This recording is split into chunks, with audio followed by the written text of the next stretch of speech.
Olá, tudo bem? Meu nome é Rafael, eu sou estudante de medicina e sou aqui do Simplifica Med. Hoje a gente vai falar para vocês sobre um assunto muito polêmico e que eu espero que eu esclareça para vocês um pouco desses mitos que rolam ao redor da doação de órgãos, que é um assunto muito polêmico ainda, tem uma barreira cultural muito grande e que eu espero que ajude a todo mundo com esse vídeo, tá certo? Vamos lá! E aí, vão me matar para doar meus órgãos? Bom, nosso vídeo é pensando nessa pergunta e a gente usou dois documentos principais para explicar isso para vocês. Um deles é a resolução do Conselho Federal de Medicina, que é a resolução 2173, divulgada em 2017, e o outro é o decreto 9175 da legislação brasileira. Então, nós utilizamos esses dois documentos principais para basear nosso vídeo e explicar para vocês como que funciona esse processo de uma forma mais simples para que você entenda. Entenda que o nosso principal problema hoje em dia no sistema de saúde, que muitas pessoas perdem a vida nessa fila de espera, que todo mundo conhece, sabe que a fila de espera é muito comprida, é que o principal empecilho ainda hoje é a falta de doadores de órgãos. Então eu espero que com esse vídeo eu ajude vocês a entender um pouco melhor o processo e também aqui talvez todos nós sejamos adeptos à doação de órgãos, assim como eu sou hoje em dia. Quem que vai fazer a doação dos meus órgãos? Quem que vai decidir se eu vou ser doador de órgãos ou não? Se eu vou virar doador de órgãos ou não, quem vai decidir são os meus familiares. Por quê? Porque caso eu morra por uma morte inesperada, tenha uma morte encefálica, uma morte traumática, geralmente é inesperado, quem vai decidir todo esse processo, se eu vou virar doador ou não, são os meus familiares, são os meus parentes de segundo grau. E o que são parentes de segundo grau? Pai, mãe, irmão, avó, avô e cônjuge. E agora eu vou explicar para vocês o que é o diagnóstico de morte encefálica. Basicamente, a morte encefálica é a morte do cérebro. A morte do nosso cérebro determina a nossa morte encefálica. Por quê? Após a morte encefálica, basicamente, acreditamos que não haja vida mais. Por quê? Porque a consciência da pessoa, todas as memórias da vida, toda a consciência, a personalidade da pessoa se foi. A única coisa que é mantida são os órgãos funcionantes, como coração, pulmão, fígado, intestino, córneas. É isso que vocês precisam ter, nós precisamos ter em comum, em consciência. Por quê? Porque o que a gente vê muitas vezes é que a gente não entende que o doador de órgãos, ele vai estar ainda respirando por ajuda de máquinas, vai estar ainda quente, com o coração batendo. Mas, apesar disso, apesar dele estar quente, com alguns sinais que pra gente parecem vitais, ele infelizmente não está mais lá entre a gente. Infelizmente a consciência dele foi perdida.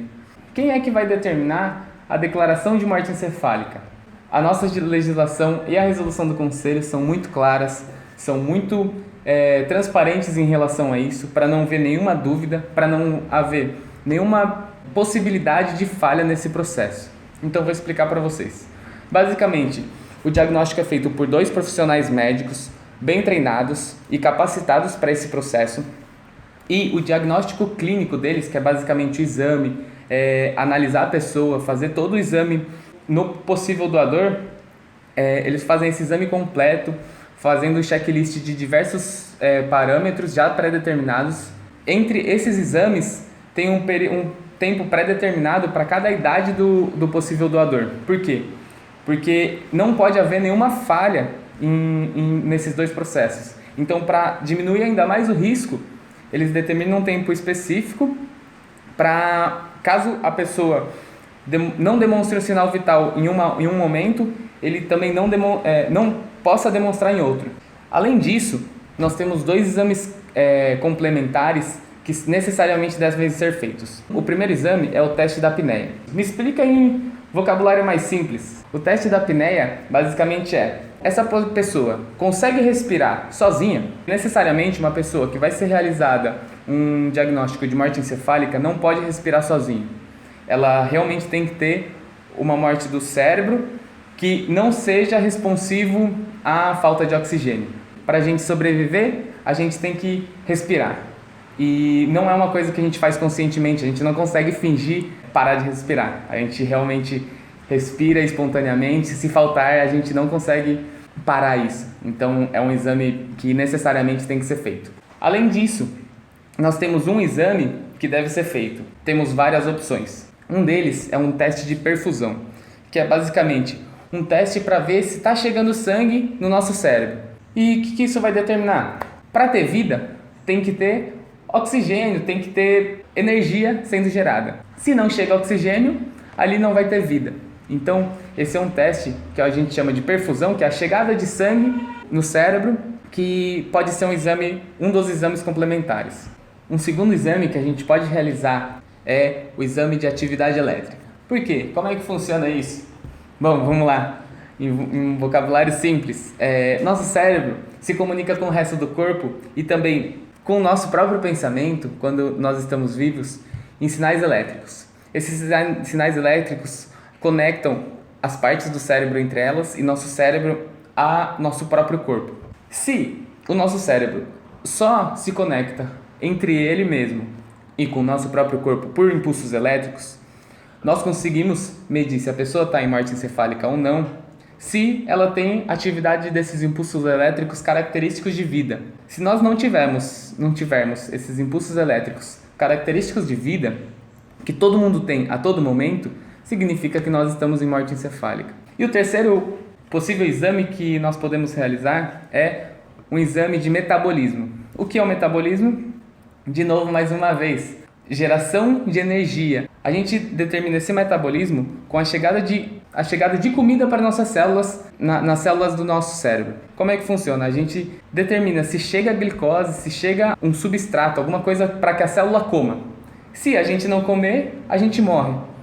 Então, se as células do nosso cérebro não comem, elas também não conseguem sobreviver. Esse é o último exame possível que a gente pode fazer para determinar essa morte encefálica, tá certo? Resumindo, basicamente, para determinar a morte encefálica, nós temos 2 profissionais médicos com um exame clínico completo, com um intervalo de tempo entre eles baseado na idade do possível doador de órgãos. Além disso, nós temos um teste da apneia que necessariamente deve ser feito. E, além disso, nós temos um teste complementar que tem 3 opções: teste de perfusão, ou teste de atividade elétrica, ou teste de metabolismo. Além disso, esses 2 médicos que realizaram esse exame clínico não podem, de forma nenhuma, fazer parte da equipe que vai atender o paciente que vai receber esse órgão. A legislação do nosso decreto determinou claramente que não pode haver conflito de interesses. Então, para diminuir ainda mais a possibilidade de falha nesse processo, desde já a gente determina que não pode haver nenhuma conexão, nenhuma participação da equipe que determinou o diagnóstico de morte encefálica na equipe transplantadora, que vai atender o paciente que vai receber esses órgãos. Além disso, além de todo esse processo rigoroso que nós passamos, a nossa família pode levar um médico da confiança da família para acompanhar todo esse processo e ver que todo esse processo foi feito com a maior clareza, para que não exista nenhuma possibilidade de falha.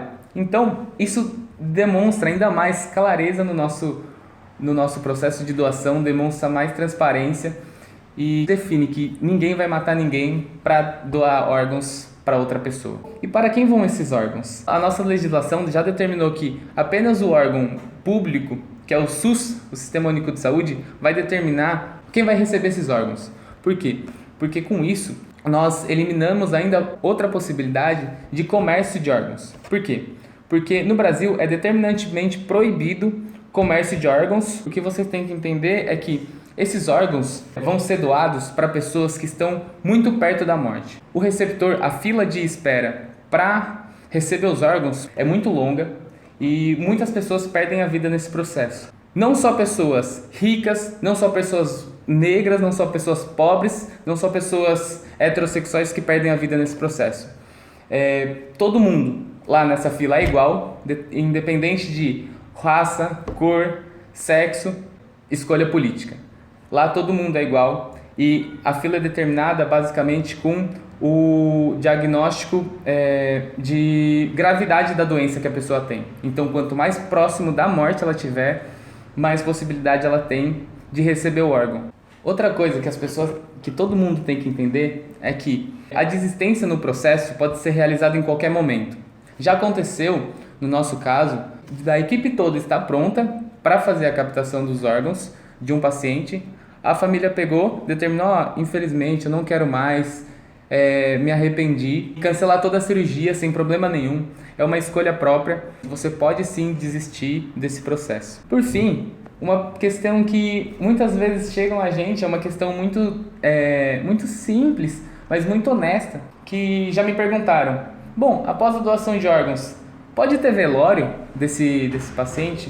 O que a gente quer explicar é que sim, com certeza. Por quê? Durante o processo de captação de órgãos, que é a retirada dos órgãos para levar para outra pessoa, o doador, cadáver, não sofre nenhuma modificação estética, porque os órgãos internos são retirados, o corpo é fechado, nada vai alterar no velório daquela pessoa. Então é importante que todo mundo entenda, inclusive você, eu, minha família, entenda que, apesar de eu ser doador de órgãos, não tem mudança cultural nenhuma em relação a isso. Não tem mudança no processo de enterro. Eu espero que com esse vídeo vocês tenham entendido um pouco mais sobre esse processo. Se a sua família não entenda, se você não entendia antes e quer que um amigo entenda, você quer conscientizar sua família que você vai ser doador, assim como eu quis conscientizar a minha e expliquei para eles, compartilha esse vídeo, curte lá. E segue a gente, que a gente ainda vai continuar falando sobre algum assunto médico. Tem muitas dúvidas em relação ao assunto. Comenta lá que a gente vai ter o maior prazer de compartilhar com vocês e, se possível, esclarecer a dúvida de vocês, tá certo? Até a próxima!